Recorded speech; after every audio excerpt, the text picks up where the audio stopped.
All right, here we are on the writing across of the Maya 3-5 profile.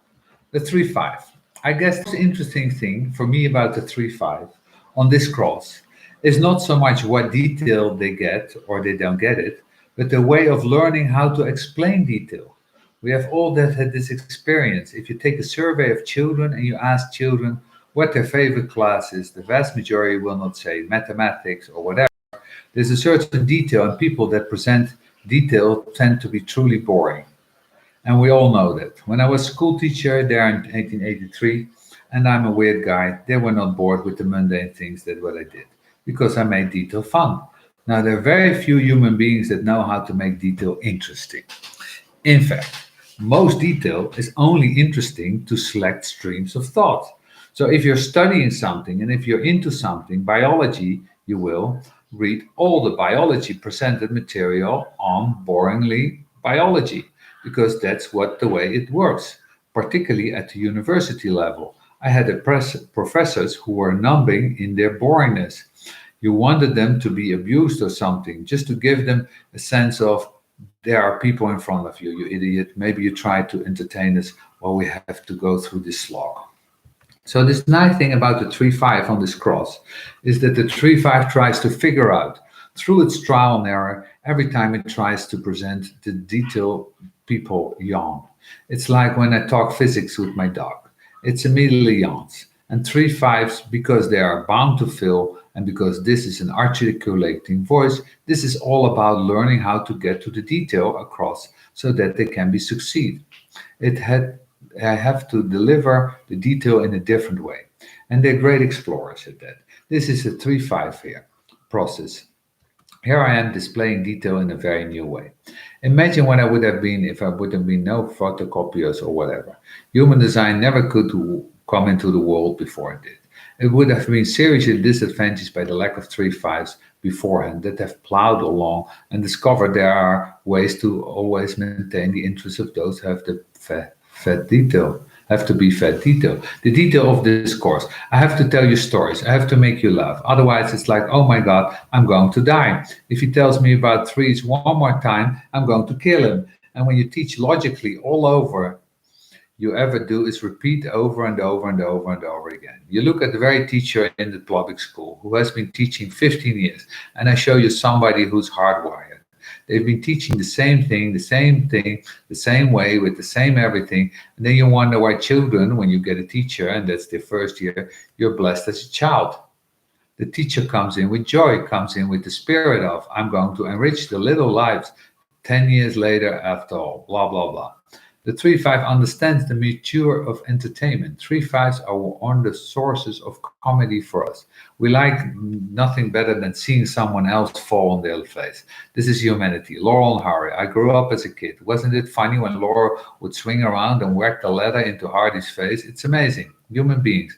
The guy has a whole letter in his face. We don't care. We don't care when the piano drops on me. We don't care when he puts his head in the door and somebody slams the door in his head. We don't care. It's not our head. If you're not a 3, you don't mind what they're going to throw.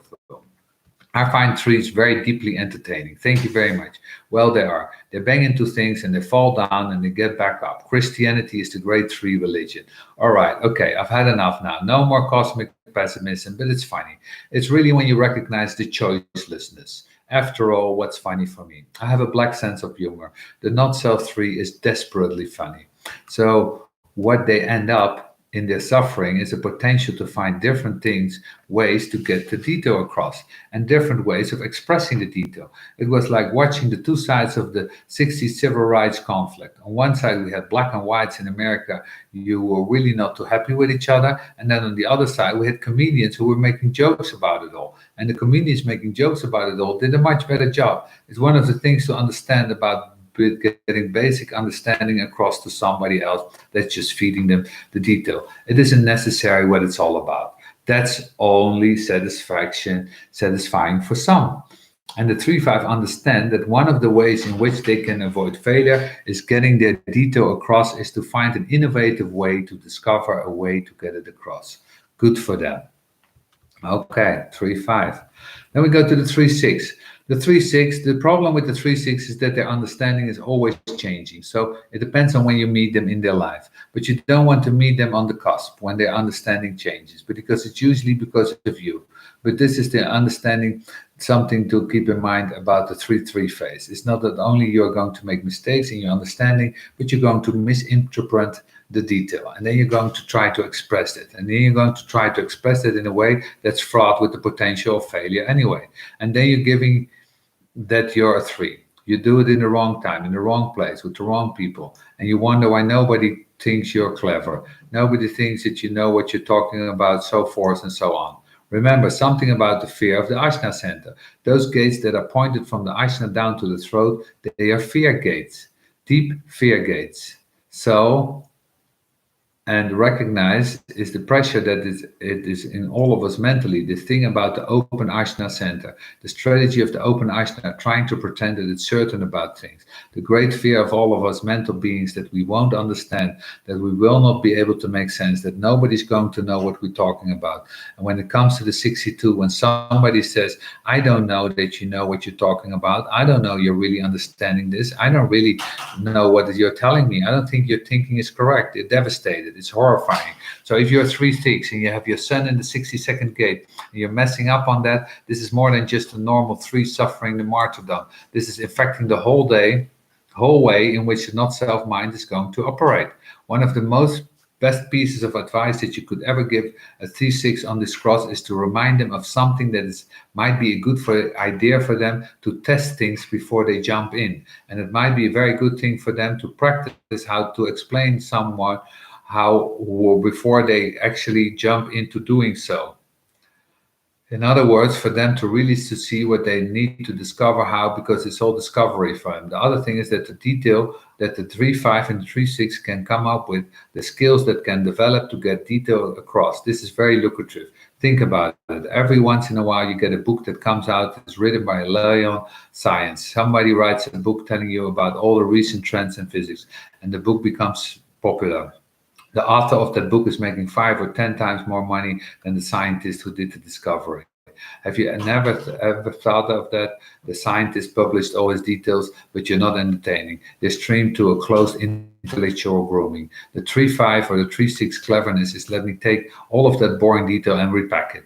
Let me reorganize it. Let me put a new shape around it, and this way I can get it out and I can even benefit more from it. I should not leave out the fact that the same forces that can do that are also forces of plagiarism, forces of intellectual property, right, theft, all things of this repackaging of somebody else's concept as your own concept. This is something that is quite common, this cross. The other side, the black side. And when you're dealing with civilization, to recognize it's always there. Every time somebody does anything, there's always somebody who claims it also theirs. This is true all over the planet. You have people every year that they give out the Nobel Prize in science. There's some guy somewhere, some woman somewhere claiming that they were part of it and they were left off. And then there's always that claim that somebody else took the concept and so forth and so on. This is the very much something that is there. The positive side is that, of course, they can often, because the positive side is that, of course, they can often, because they can discover another way of delivery, they can be very effective. Here we can see the transition from reading somebody's handwritten manuscript to going into a movie theater. It's just another way of delivering information and discovering it's a way to deliver information in a very powerful way and make some money of it.